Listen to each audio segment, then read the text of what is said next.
3거래일 만에 유가증권 시장 코스피 지수 하락으로 전환을 했는데요. 상당히 좀 낙폭도 깊습니다.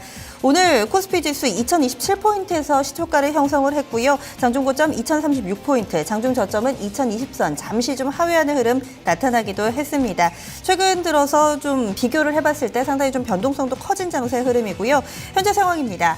그래도 2020선은 지켜낼 것으로 예상됩니다. 전날보다 1.01% 하락하면서 2022.25포인트 마감 예상되고 있고요. 전거래일 대비 포인트로 따지면 한 20포인트 정도 밀려 내려간 겁니다.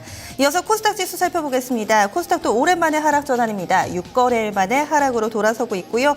낙폭이 상당히 좀 깊게 나옵니다. 외국인 기관 쌍끌이 매도 흐름에 낙폭이 깊게 나오는데요. 전거래일보다 1.43% 하락입니다. 641.71포인트. 낙폭이 깊기는 하지만 그래도 종가 기준으로 5일 이동평균선을 지켜낼 수 있을 것으로 보입니다. 이어서 종목별 흐름 보겠습니다. 허 의원님. 네, 삼성그룹주가 많이 밀리네요. 지금 동시효과 상황에서 전자가 4.44%, 141만 9천 원까지 밀려 있고요. 전자 우선주도 안 좋습니다. 그리고 제일모직이 3.24% 밀려서 14만 9,500원 선 나와 있습니다. 코스닥에서 셀트리온도 거의 8%가량 급락하는 흐름세 연결돼서 나오고 있습니다.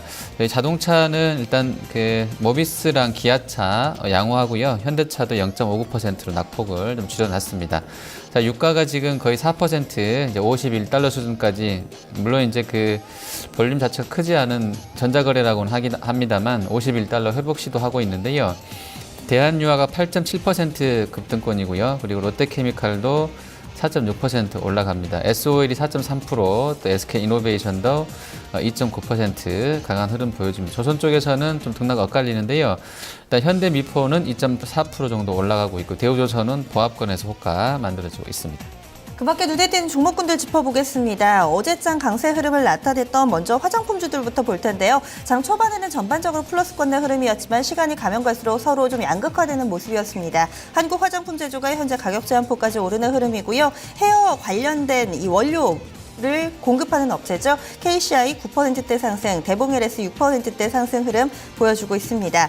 반면에 좀 하락하는 쪽으로 보시면 ACT나 AVCNC, 아모레퍼시픽 어제 좀 신고가 경신했던 종목인데 오늘장에 좀 마이너스권 내 자리 잡고 있습니다.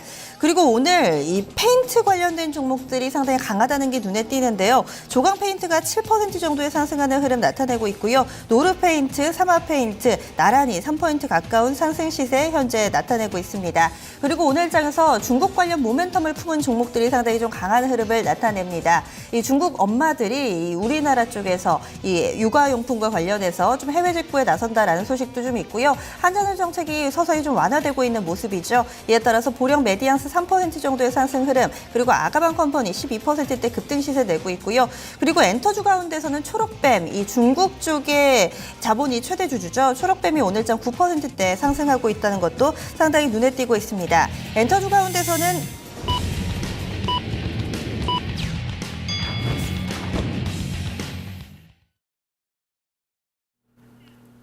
네. 오늘장 3월 26일 목요일 국내 증시 마감됐습니다. 오늘 많이 힘드셨을 텐데요. 양시장 모두 다 좀 크게 조정을 받았습니다. 여러분들의 포트폴리오 좀 내리는 소나기를 잘 피하셨는지 모르겠네요. 그러면 현재 환율 상황부터 체크해 보겠습니다. 국내 원달러 환율 흐름 4거래일 만에 상승으로 전환되는 모습 보여줬습니다. 이 원달러 환율 1,100원 선에서는 좀 어느 정도 지지력이 확인되고 있는 모습인데요. 비교적 큰 폭으로 올랐습니다. 7원 20전 상승하면서 1,108원에 거래를 마쳤는데요. 우선은 좀 여러 가지 변수가 작용을 하는 모습이었습니다. 간밤의 달러 약세와는 조금은 다른 움직임이었는데 이 수출업체 내고 물량 쪽, 그리고 중동 쪽에 좀 정정 불안 이런 부분 함께 좀 작용하는 원인으로 좀 풀이가 되고 있습니다. 국내 증시 특징 정리해 보겠습니다. 허 의원님. 네, 일단 어제 뉴욕장 밀린 것과 유사하게 빠졌는데요. 낙폭은 그래도 우리가 좀 더 이제 작았던 것 같습니다. 나스닥은 거의 2% 넘게 빠졌던 상황에서 코스닥이 그래도 선전했다 이렇게 볼 수 있겠고요. 종목별로는 셀트리온이나 한미약품 아주 7% 이상 급락세로 하루 만에 좀 돌변한 모습 나왔고요. 우리 반도체 쪽 약세 관련해서는 삼성전자가 4%가량 안 좋았습니다. 대우건설은 일단 이야기가 벌써 2013년으로 거슬러 올라가고요. 연구원들이 장중 시황으로 스팟으로 별 문제 아니다라고 했는데도 불구하고 장중에 낙폭을 줄이는 듯 하더니 한 9% 정도 밀려서 마감이 됐고요. 장중에 계속 전해지는 예멘 쪽 시황 연결해서 뭐 흥구석유라든지 아주 테마성으로 아주 급하게 움직이는 종목이죠. 흥구석유, SH에너지화학이 급등나겠던 시세 흐름도 보여줬고요. S오일이 4% 넘게 급반등했던 부분들도 오늘 시황에서는 특징이었겠습니다. 그리고 금융주가 일단 연구원들이 그 안심전환 대출 우려 너무 크지 않았나라고 이제 약간 긍정론 폈는데요. 전반적으로 좀 약세장 속에서도 금융주 반등했고 자동차도 기아차 같은 경우가 소폭이 좀 올랐던 부분들이 소외주들의 어떤 그 반등이 오늘 또 눈에 띄었다 이렇게 보시면 될 것 같습니다. 네. 이어서 아시아 증시 흐름 살펴보겠습니다. 이 미국에서 찬바람이 불어온 것은 우리나라뿐만은 아니었던 것 같습니다. 일본 증시도 오늘 크게 밀려나는 모습이었는데요. 니케이 225 지수 마감가부터 확인을 해보시면은 전날보다 1.39% 하락했습니다.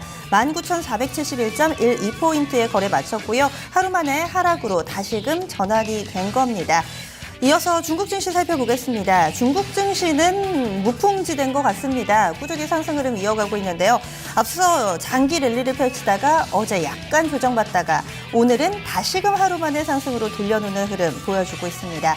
현재 상하이 종합지수가 0.86% 오르면서 3,692.38포인트 지나갑니다. 다시금 3,700선 회복 눈앞에 두고 있는 상황입니다. 국내 증시 정리해보겠습니다. 시황센터로 가보시죠.